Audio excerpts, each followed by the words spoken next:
کہ الیکشن لڑتے ہیں مولانا صاحب کے ساتھ، آپ بھی استعفیٰ دیں، ہم بھی دیں.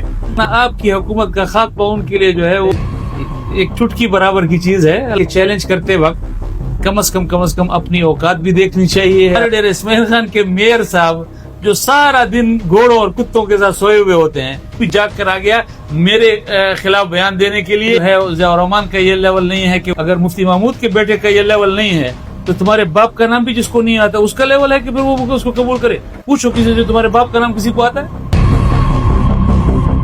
یہ بریگیڈیئر راشد والا کیا چکر ہے سر؟ کیا بال کاٹا ہے بریگیڈیئر راشد نے؟ یہ آپ کہتے ہیں، یہ بڑا برا لگتا ہے. جس پہ گزرا ہو اس سے پوچھ لو.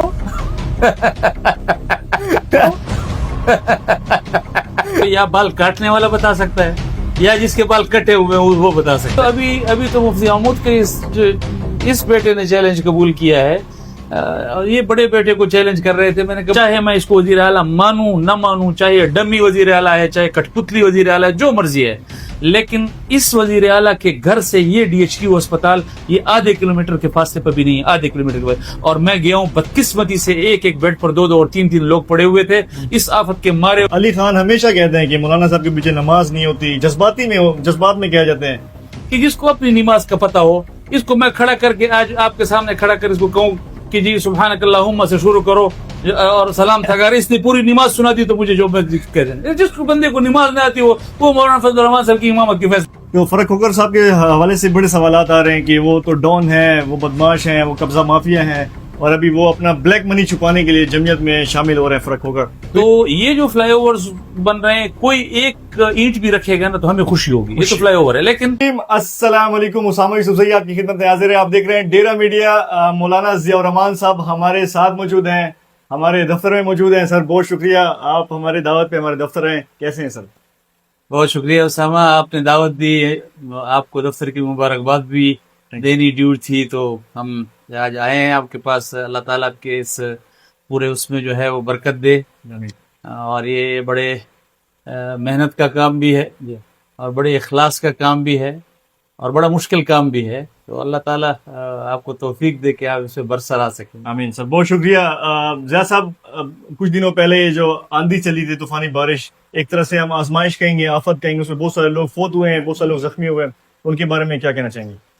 دیکھیں اسامہ، انتہائی تکلیف دہ ایک لمحہ تھا، موقع تھا. اس سے پہلے بھی آپ نے دیکھا KP میں، بنیر میں، سوات میں، یہ شانگلہ میں، باجوڑ میں، دیر میں، بالخصوص بنیر میں، اور یہ اس طرح کے آفات کا سامنا کیا لوگوں نے. پھر اس کے بعد ابھی ڈیر اسماعیل خان میں بھی اس طرح آندھی اور طوفان کی وجہ سے جو ہے وہ تقریباً 8 کے لگ بھگ اموات ہوئی اور بہت سارے لوگ زخمی بھی ہوئے.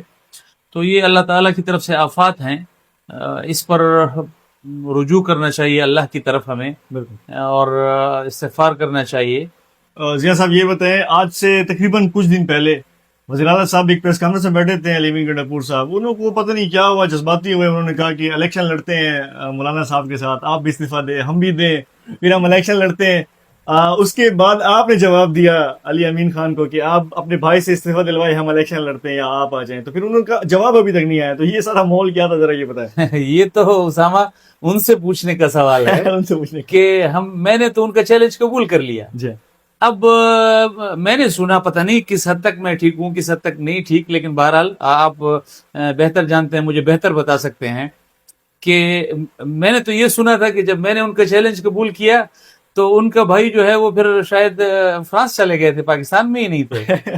تو اگر ان میں یہ ہمت نہیں تھی تو چیلنج نہ دیتے. اب یہ تو ابھی تو مفتی محمود کے اس بیٹے نے چیلنج قبول کیا ہے. یہ بڑے بیٹے کو چیلنج کر رہے تھے. میں نے کہا بڑے بیٹے کو چیلنج مت کرو، وہ تو وہ ہے جس نے آپ کے لیڈر کو جو ہے وہ اقتدار سے جو ہے نا گھسیٹ کر باہر کھڑا کر دیا تھا. آپ کی کیا اوقات ہے؟ آپ تو ان کے مقابلے میں اتنے بھی نہیں ہو کہ آپ کے لیے کوئی جو ہے ان کو تردد کرنا پڑے. یہ اور بات ہے کہ مولانا فضل الرحمان صاحب حکومتیں جو ہے وہ سودوں کی بنیاد پر آپ کی طرح نہیں لیتے، وہ نظریات کی سیاست کرتے ہیں، وہ اصول کی بات کریں گے. ورنہ آپ کی حکومت کا خاتمہ ان کے لیے جو ہے وہ بس ایک چٹکی برابر کی چیز ہے. الحمدللہ یہ ان کے اللہ تعالیٰ نے یہ وہ دیا ہے. تو اس طرح کے چیلنج کرتے وقت